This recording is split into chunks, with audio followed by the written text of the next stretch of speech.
नमः सिद्धेभ्यः। ॐ नमः सिद्धेभ्यः। ॐ नमः सिद्धेभ्यः। निर्ग्रन्थो निरतात्मसौख्यनिलयो मुक्त्यातुरस्तारकतीर्थोद्धारकवीतकामकलहो विज्ञोऽपि गोरक्षकः। सन्मार्गं हृदि शान्तितो नयति यो भव्यांश्च मोक्तिश्रिये। विद्यासागर पूज्यपादकमलं संस्थाप्य संपूजये। देवादिदेव 1008 श्री शांतिनाथ भगवान की, वर्तमान शासन नायक श्री वर्धमान महावीर भगवान की जय हो। परम पूज्य आचार्य गुरुवर श्री विद्यासागर जी महाराज की जय हो। परम पूज्य अर्हम ध्यान पुण्यता परम सागर जी चंद सागर जी महाराज की, समस्त मुनि संघ की नमोस्तु। मंगल कार्यक्रम के साथ में अमरकंटक सर्वोदय क्षेत्र पर कल आचार्य महाराज के कर कमल से भगवान जिनेंद्र देव के लिए दीक्षा कल्याणक का कार्य संपन्न हुआ और वह कार्य अक्सर सभी लोगों ने देखा होगा। जब वह भगवान का संस्कार कर रहे थे तो उस समय पर भगवान को आप देखते, गुरुदेव को आप देखते, और जैसा अभी आप पूजा में पढ़ रहे थे, जिनके अंग अंग से मूलाचार झरता है, ऐसे गुरुदेव को देख करके आप उनका सिर देखते और भगवान का सिर देखते तो दोनों का एक जैसा आपको सिर और चमक दिखाई देती। शायद आचार्य गुरुदेव के मन में यह विचार रहा होगा कि दुनिया में जैसे लौकिक लोग सोचते हैं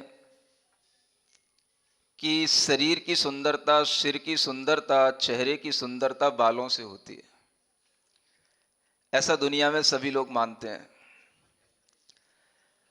और इसीलिए लोग बालों को संवारते हैं, बालों को बनाते हैं, तरह तरह के रंगों से भी बालों को सजाने की प्रक्रिया चलती है। और स्टाइलों की तो पूछो ही मत, हर एक फिल्म में एक नई स्टाइल निकल के आ जाती है और सभी बच्चे उसी के दीवाने होने लग जाते हैं। एक तरफ यह माहौल चलता है और एक तरफ गुरुजी की सोच है। आचार्य गुरुदेव सोचते हैं अगर भगवान सुंदर लगते हैं तो भगवान की सुंदरता सिर के बालों से नहीं है, दाढ़ी मूछ के बालों से नहीं है। भगवान की सुंदरता जो स्वाभाविक रूप में है, वह सुंदरता तभी बनती है जब भगवान केश से रहित होकर के निर्ग्रंथ रूप को धारण करके वह ऊपर से नीचे तक एक समान वह तेजोमयी आभा के साथ में जब सुशोभित होते हैं, तब भगवान की सुंदरता देखने को बनती है। और वह दिगंबर रूप की सुंदरता ही जिनेंद्र भगवान की सुंदरता कहलाती है। ऐसे जिनेंद्र भगवान के लिए आप अगर श्रद्धा के साथ में उनकी भक्ति करते हैं, उनके लिए पूजन स्मरण आदि करते हैं, तो आपको यह भी विचार धीरे धीरे अपने मन का परिवर्तन करना चाहिए कि सिर की सुंदरता, चेहरे की सुंदरता केशों से होती है। ऐसा नहीं होता है। आप मनुष्य हो, मनुष्यों को देखते हो, इसलिए आपको ऐसा लगता है। लेकिन अगर आप चारों गति के जीवों को देखेंगे और देव गति के जीवों की सुंदरता को देखेंगे, तब भी आपको पता पड़ेगा कि देवों के भी मूंछ नहीं होती, बाल नहीं होते, दाढ़ी नहीं होती, और फिर भी वह देव दुनिया में सबसे सुंदर दिव्य रूप को धारण करने वाले देव माने जाते हैं, प्राणी माने जाते हैं। ऐसे देवों की सुंदरता को देख करके भी आप समझ सकते हैं कि अगर केस लॉन्च करने के बाद में गुरु महाराज जब इतने सुंदर लगते हैं और इसी कारण से शायद उनके मन में विचार आया हो, तो उन्होंने जिन प्रतिमा निर्माण की एक नई विधि, एक नई आकृति उन्होंने तैयार कर दी है।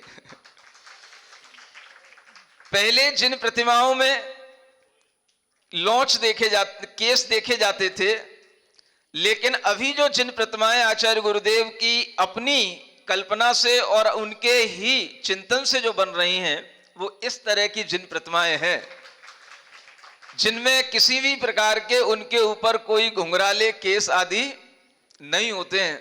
यह आचार्य महाराज की एक नई सोच है और यह सोच हमें अच्छी भी लगती है, आगम सम्मत भी है, क्योंकि पहले भी इस तरह की प्रतिमाएं देखने को मिला करती थीं।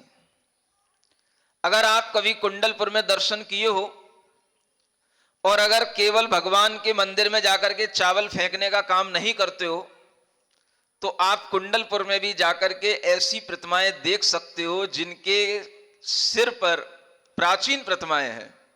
मुझे ध्यान आती हैं, वह ब्लैक कलर की, बिल्कुल वह जहां 52 नंबर मंदिर है उसी के ऊपर जहां हम सीढ़ियों से चढ़ करके आते हैं, वहां अंदर जो जिन बिंब रहते हैं शायद नेमिनाथ भगवान के हैं। काले रंग के वह जिन बिंब जिनके ऊपर कोई केस नहीं है और अत्यंत सुंदर लगते हैं, मनोहारी लगते हैं, ऐसी प्रतिमाएं पहले भी बना करती थीं। और इन्हीं प्रतिमाओं की मुख्यता से आज गुरुदेव ने यह विचार जो अपने अंदर बनाया और उसी के माध्यम से उन्होंने बहुत मेहनत करके यह प्रारूप तैयार किया है, बहुत मेहनत करके। मुझे ध्यान है रामटेक में जब आचार्य महाराज गर्मी के दिनों में वहां पर निवास करते थे, प्रवास था उनका, जो कारीगर था वो वहीं उसी स्थान पर आकर के रुक गया था जहां पर आचार्य महाराज रुके थे। और उसी हॉल में आचार्य महाराज दोपहर में 2-2 घंटे भगवान के सामने बैठे रहते थे। वो प्रतिमा बनाता था, हर छोटी से छोटी नुक्स भी उसको बताया करते थे कि यहां पर ये कमी रह रही है, यहां पर ये कमी रह रही है। मुझे देख करके लगता था कि इन्हें कितनी कलाकारी आती है जो ये भगवान की प्रतिमा को भी इतने अच्छे अंदाज में बनवाने के लिए कलाकार को समझाते हैं कि इस तरह से भगवान की प्रतिमा का रूप होना चाहिए और इस तरह से भगवान की प्रतिमा का यह अक्स होना चाहिए। यह विचार कर उस समय पर मैं किया करता था कि आखिर ये भगवान में क्या दिखाना चाहते हैं, क्या निकालना चाहते हैं। और वह तमाम समय की जो मेहनत हुई, वह मेहनत निकलने के बाद में यह जो भगवान का रूप निखर करके आया, ये आचार्य गुरुदेव की अनुकंपा से और उनके चिंतन से और उनके अंदर की कलाकारी से आया। कभी बचपन में सुना करता था कि वह शुरू से ही एक अच्छे आर्टिस्ट भी रहे हैं और उनकी बनाई हुई कुछ आर्ट्स आज भी उपलब्ध हैं। अगर आपको देखना हो तो ये जो ब्राह्मी विद्या आश्रम है वहां चले जाना, वहां मिल जाएंगी। कुछ आर्ट वो जो उस समय पर भी बनाया करते थे, आज भी कुछ संजो करके रखी हुई हैं और अब तो किताबों में भी आ गई होंगी। इस तरह की वह कलाकारी उनके अंदर हमेशा रहा करती थी। माने आचार्य गुरुदेव शुरू से ही एक अच्छे आर्टिस्ट थे और उन्हीं की वह आर्ट आज जब निखर करके आई है, तो ऐसे सुंदर जिनबिंब, चाहे वह अमरकंटक का वह विशाल जिनबिंब हो जिसने आज ख्याति प्राप्त कर ली है, कि इतनी भारी प्रतिमा विश्व के अंदर कहीं नहीं है जितनी भारी प्रतिमा अमरकंटक में प्रतिष्ठित होने जा रही है और हो रही है। ये आचार्य गुरुदेव का चिंतन कब का है, कब से चल रहा है।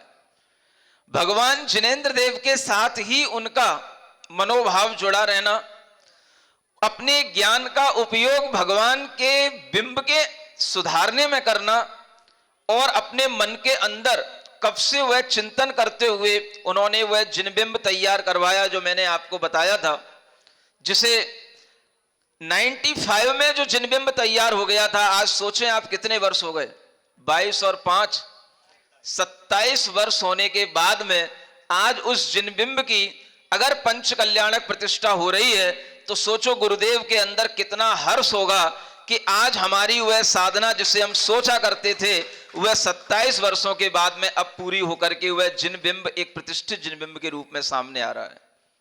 आप आज देख रहे हैं कि गुरुदेव अपनी एक वृद्धावस्था में हैं, लेकिन फिर भी उनके जितने भी कार्य हैं, उनकी जितनी भी चर्याएं हैं, उनका जितना भी सुबह से शाम का कोई भी कार्यकलाप है, वह अगर आप देखेंगे तो आपको लगेगा कि गुरुदेव अभी भी अपने उन कार्यों को उसी ढंग से अच्छे मन के साथ में कर रहे हैं जैसे वह अपनी युवावस्था में किया करते थे। और कल की वह प्रतिष्ठा देख करके आपको लग सकता है कि गुरुदेव ने कैसे वहां पर जिन बिंब को संस्कारित किया और संस्कारित करने में किसी भी क्रिया में उन्होंने कोई कमी नहीं रखी और उनका मनोभाव ऐसे ही आह्लाद के साथ दिखाई देता था जैसे पहले वह अपनी युवावस्था में वह जिन बिंब की प्रतिष्ठा किया करते थे। यह प्रतिष्ठा का कार्य जो गुरुदेव के माध्यम से चल रहा है, यह उनकी अपनी एक सोच का एक बहुत अच्छा परिपाक के रूप में हमारे सामने आ रहा है और हमने उसको देखा। ये मेहनत तब दिखाई देती है जब हम छोटे थे, उस समय पर गुरुजी के पास रहते थे तो सोचा करते थे कि गुरुजी यहाँ क्या कर रहे हैं, बैठे बैठे उस आर्टिस्ट के सामने घंटों घंटों निकालते थे। लेकिन ये क्या करते थे वो आज देखने को मिल रहा है कि वो ये किया करते थे और उनके ही चिंतन का परिणाम आज हमारे सामने आ रहा है। यह चिंतन हर तरह से चला करता है। आप सोचते हैं गुरुजी कब किस तरह का चिंतन कर लेते हैं ये आपको पता नहीं रहता। वह शिष्यों को पढ़ा भी लेते हैं, स्वयं नई नई चीजों को जिनवाणी के माध्यम से खोज भी लेते हैं, इस तरह के जिन बिंबों की प्रतिष्ठाओं के भी चिंतन कर लेते हैं और समाज के कौन से कार्यक्रम कब होंगे ये भी वो सुनियोजित ढंग से नियोजित कर लेते हैं। आप सोच सकते हैं एक दिमाग कितना बड़ा हो सकता है। अगर हम उस ब्रेन के फंक्शन की ओर देखें तो आज कंप्यूटर के अंदर जितने फंक्शन नहीं हो सकते उतना एक फंक्शन एक ब्रेन के अंदर अगर हो सकता है तो वो आचार्य गुरुदेव के अंदर है। इतने बड़े संघ को संभालना, उचित समय पर उचित योजना बना करके उसे क्रियान्वित करना, ये उनकी जो सोच है, शक्ति की उनकी जो बात है, ये दूसरों में नहीं पाई जाती। और इसीलिए आचार्य गुरुदेव के मन में जब भी कभी किसी भी तरह का चिंतन आता है तो वह हमेशा या तो लिखने योग्य होता है तो लिख लेते हैं और अगर किसी को देने योग्य होता है तो वो दे देते हैं।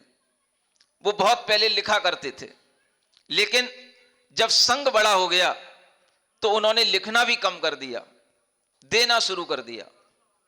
सभी आर्यकाओं को, मुनि महाराजों को, जो भी उनके सामने विद्वान पहुंचे, गृहस्थ भी अगर उनसे अच्छी चर्चा करने के मूड में पहुंचे तो वह उन्हें भी अच्छा सब कुछ देने के लिए तैयार हो जाते हैं। एक समय वह भी था जब लोग सुनाया करते थे कि आचार्य महाराज कभी पद्यानुवाद किया करते थे तो वह पद्यानुवाद भी जो उनके सामने आ जाता था उसे सुना दिया करते थे। शुरू की बात 76 की बात, जब वह कुंडलपुर में आए होंगे, उस समय के वहां के जो लोग हैं वो ये चर्चाएं आज भी करते हैं, आज भी बताते हैं। आचार्य महाराज हमेशा लिखा करते थे। उनके मन में अगर कभी कोई विचार आता था कुछ लिखने का तो वो भी कर लिया करते थे। एक बार इंदौर की बात है, चातुर्मास गुमट टिगरी में चल रहा था, 99 का वो चातुर्मास था और उस समय पर उन्होंने पूरे मुनि संघ के बीच में वह जब पढ़ाते थे तो एक दिन उन्होंने कहा कि हमने बहुत पहले कभी एक जम्बू स्वामी चरित्र को लिखने की कोशिश की थी और उसके कुछ छंद हमने लिख लिए थे, और वो लिखने के बाद में वो कागज जिस पे लिखा था, जहां से हमने शुरुआत की थी, वो न जाने कहां चला गया। वो कुछ कागजों पर छंद लिखे गए थे, वो कुछ कागज न जाने कहां चले गए, किधर गुम हो गए, कुछ समझ नहीं आया। यानी ऐसा भी हो जाता है। जब आचार्य महाराज ने ये सुनाया तो हमें लगा कि आचार्य महाराज की द्वारा लिखी हुई चीजें भी लोग गुम कर देते हैं, चुरा लेते हैं। और उसी समय पर आचार्य महाराज चैतन्य चंद्रोदय, ये जो काव्य है जो उन्होंने संस्कृत में शतक लिखा है, उस समय पर भी वो लिखा करते थे और उन्होंने उसकी एक अच्छी डायरी पर उन्होंने वो लिख रखा था। उसकी चर्चाएं वो किया करते थे, चिंतन वो अक्सर सुनाया करते थे जो उन्होंने संस्कृत के श्लोक बनाए थे। तो उस समय पर मेरे मन में विचार आया कि आचार्य महाराज ने अभी यह एक शतक लिखा है, ये चैतन्य चंद्रोदय शतक, और उस समय पर भी उनके आसपास बहुत भीड़ रहती थी और वो लिख करके बस वो उनकी टेबल पर रखा रहता था। चाहे वो आहार चर्या के लिए चले जाएं, कहीं भी चले जाएं, कोई ताला कुंजी तो कभी उनके साथ में रहा नहीं, और वो ऐसे ही खुला रखा रहता था। जब उन्होंने अपना वो संस्मरण सुनाया तो मेरे मन में विचार आया कि इस कृति की भी थोड़ी सी रक्षा हो जानी चाहिए। शायद किसी के मन में आए या ना आए, लेकिन अगर अपने मन में आ रहा है तो अपन उसको थोड़ा सा प्रयास करें कि कहीं कुछ ये गुम ना हो जाए, कुछ इसकी सुरक्षा में कमी ना रह जाए। तो दोपहर में आहार के उपरांत आचार्य महाराज से निवेदन किया कि आप ये डायरी थोड़े समय के लिए मुझे दे दो। कहने लगे क्यों? शाम को ला करके दे देंगे, एक इसकी फोटोकॉपी करवा लेता हूं। आपने कहा है कि ये खो जाती है तो कहीं अभी भी ये नई आपने लिखी है, कहीं कुछ हो जाएगा तो सब मेहनत चली जाएगी। तो आचार्य महाराज ने बड़ी प्रसन्नता से वो डायरी मेरे हाथ में दे दी। मैंने एक श्रावक को दी और वो श्रावक ने फोटोकॉपी करके दे दी, और अगले दिन शाम को ही जो है, उसी दिन शाम को वह डायरी जो है आचार्य महाराज की टेबल पर रख दी। मुझे संतोष हो गया कि कम से कम अगर कभी कुछ ऐसा असुरक्षा का भाव हुआ तो कम से कम आचार्य महाराज की मेहनत कभी भी व्यर्थ नहीं जाएगी। और वह उसी का परिणाम रहा कि बहुत दिनों के बाद में वह आचार्य महाराज की कृति चैतन्य चंद्रोदय जो शतक के नाम से है, वह बाद में कुंडलपुर में बहुत दिनों के बाद में, माने वो 2007 में जाकर के वो पब्लिश हुई थी। सुन रहे हो आप लोग? और वो जो लिख गई थी संस्कृत में, वो बात है 99 की। उसके बाद आचार्य महाराज ने उसका पद्यानुवाद किया, तिलवारा में वो पद्यानुवाद पूर्ण हुआ था, और उसके बाद में वह विद्वानों के हाथ में सौंपी गई और तब जाकर के उस कृति का प्रकाशन हुआ था। यह बताने का मतलब यह है कि गुरुओं की चीजें भी कभी कभी गुम हो जाया करती हैं, खो जाया करती हैं। समझ आ रहा है?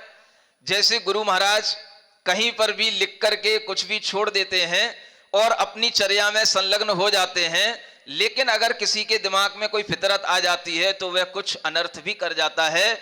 इस तरह की चीजें घटित होती रहती हैं, और जब ऐसी ही कोई चीज हमारे साथ घटित हुई तो हमें भी उसी बात से संबल मिला। आचार्य महाराज के ऊपर जो एक अनासक्त महायोगी जो एक काव्य है संस्कृत का, ये जब लिखना प्रारंभ किया था तो आचार्य महाराज के ऊपर पूरा जीवन चरित्र उनके संस्मरणों के साथ में यह संस्कृत भाषा में निबद्ध हो चुका था, और वह डायरी अचानक से तिलवारा मडिया जी में टेबल से गायब हो गई, और उसके बाद में फिर वो मिली नहीं। पूरे संघ में हल्ला मच गया कि महाराज की डायरी घूम गई, और वो डायरी कीमती थी, उसकी कोई ज्यादा फोटोकॉपी नहीं हुई थी, और हुई थी तो कुछ शुरू के पन्नों की हो गई थी, लेकिन फिर भी वो लिखती गई तो उसके ऊपर फिर कुछ भी ज्यादा हो नहीं पाया था। और जब वह डायरी घूम गई तो मेरा मन भी थोड़ा सा चिंतित हो गया, थोड़ी सी मन में खिन्नता आई, और उस समय पर जो संघ के मुनि महाराज थे उनमें से कुछ मुनि महाराजों ने मेरे से कहा, महाराज अब डायरी खो गई है वो तो शायद ही मिले, लेकिन किताब के खो जाने से आपका ज्ञान नहीं खो गया है।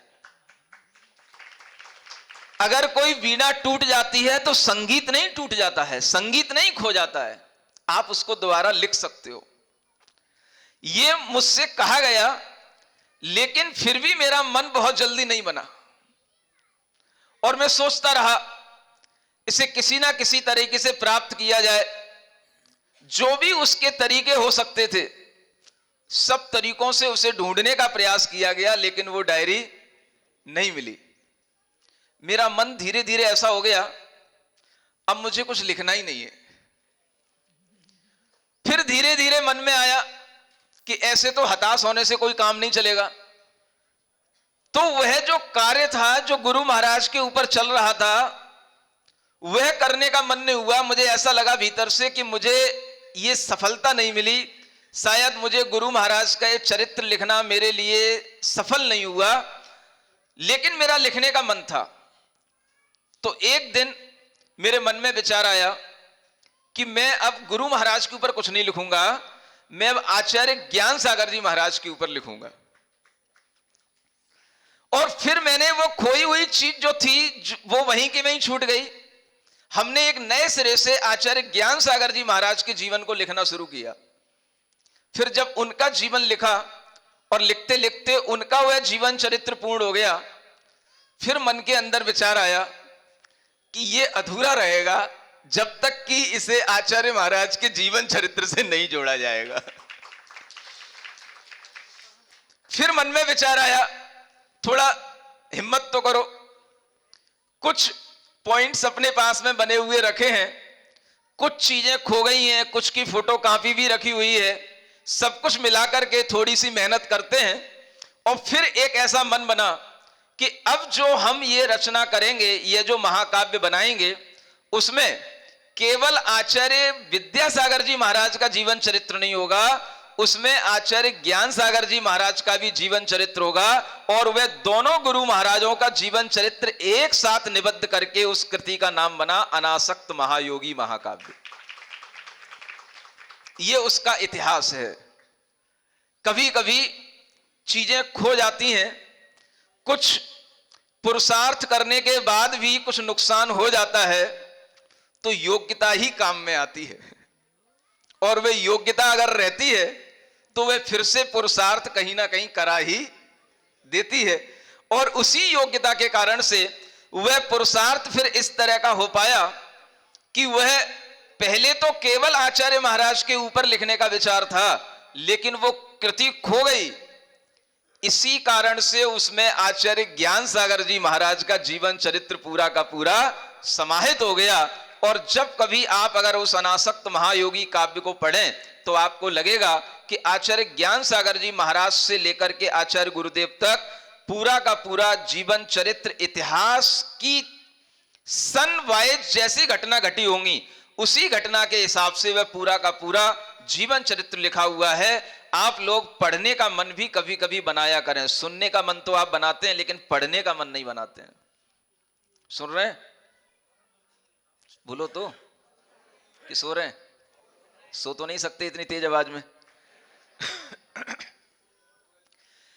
पढ़ने का मन आप लोगों का होना चाहिए, और अगर आप लोगों का पढ़ने का मन है तो उसी की परीक्षा करने के लिए यह 2 तारीख को दोपहर में देखने को मिलेगा कि आप आदिनाथ भगवान को कितना पढ़ रहे हैं। पहले आप युग दृष्टा उस कृति को पढ़िए, परीक्षा दीजिए, और अगर आप उस परीक्षा में अच्छे ढंग से उपस्थिति देंगे तो फिर आपके लिए वह अनासक्त महायोगी काव्य भी पढ़ने का एक अवसर मिल सकेगा। यह कार्य अच्छे ढंग से होना चाहिए। जितनी भी पढ़े लिखी बहुएं बेटियां जो अपने आप को युवा समझती हैं, स्मार्ट समझती हैं, अपने आप को पढ़ा लिखा समझती हैं, उन्हें वह कृति अवश्य पढ़ना है। और पढ़ने से फिर आपके लिए जो एक ज्ञान मिलेगा, और जब आप परीक्षा देंगे तो परीक्षा तो बहुत छोटी सी है, मात्र उसमें 50 नंबर का वह प्रश्न पत्र है और वह सब वो चीजें हैं भगवान आदिनाथ संबंधी जो आप जानते हैं। फिर भी कुछ 2-5 प्रश्न ऐसे होंगे जो प्रवचन में भी आपने सुन लिए होंगे, कुछ प्रवचन से भी होंगे। आप अगर चाहेंगे तो उस समय के कुछ प्रवचन भी आप सुने, ताकि आपको अगर पूरे के पूरे नंबर लेना है तो आप उस कृति का भी अध्ययन करें और थोड़ा सा प्रवचनों पर भी ध्यान दें जो उस समय पर भगवान आदिनाथ की विशेषताओं के रूप में बताया गया। और इस तरह से जब आप भगवान आदिनाथ की ये परीक्षा दे लेंगे तब हम आगे की कोई बात सोचेंगे। और अगर उसमें पुरुषों की अच्छी उपस्थिति रहेगी, ये जितना भी नवयुवक मंडल है जो आगे पीछे घूमा करता है, इन सबके लिए भी वह कर्तव्य है कि वह उस कृति को पढ़ें और पूरी परीक्षा दें। बहानेबाज लोग मुझे बिल्कुल भी पसंद नहीं आते हैं, ध्यान रखना। हाँ, बहाने वो बनाते हैं जिन्हें कुछ करना नहीं होता है, और जिन्हें कुछ करना होता है वह सब तरीके के बहानों को छोड़ करके समय निकाल लेते हैं। ये मैंने अपने जीवन में देखा है। इसलिए बहाने किसी भी तरह के मुझे पसंद नहीं। मेरे बेटों की पढ़ाई चल रही है, कि परीक्षा होने वाली है, कि अभी सीजन का टाइम चल रहा है, कि मुझे ये यहां पर व्यस्तता है, वहां पर व्यस्तता है, ये सब बहानेबाजियां कोई काम की नहीं है। आप लोग उसको पढ़ें। और जितना ये युवा ग्रुप है इन सबके लिए उस परीक्षा में बैठने के लिए, सबसे आगे बैठने के लिए मिलना चाहिए। जब ये सामने आएगा तब आपको आगे की कोई बात बताई जाएगी। और आपका ये जो कार्यक्रम बन रहा है, यह कार्यक्रम अगर आप चाहते हो कि इसी क्रम से कुछ ना कुछ कार्यक्रम आगे भी बनता रहे, तो वह तभी संभव है जब आप अपनी उपस्थिति उस परीक्षा में अच्छे ढंग से दें। और उसके बाद में जो महावीर भगवान का वह वर्धमान स्तोत्र विधान होना है, वो तो सब आपके समक्ष है ही। इतनी बातों के साथ में आपका ये जो विधान अभी बचा हुआ है, इसे आपको पूर्ण भी करना है। बोलिए शांतिनाथ भगवान की।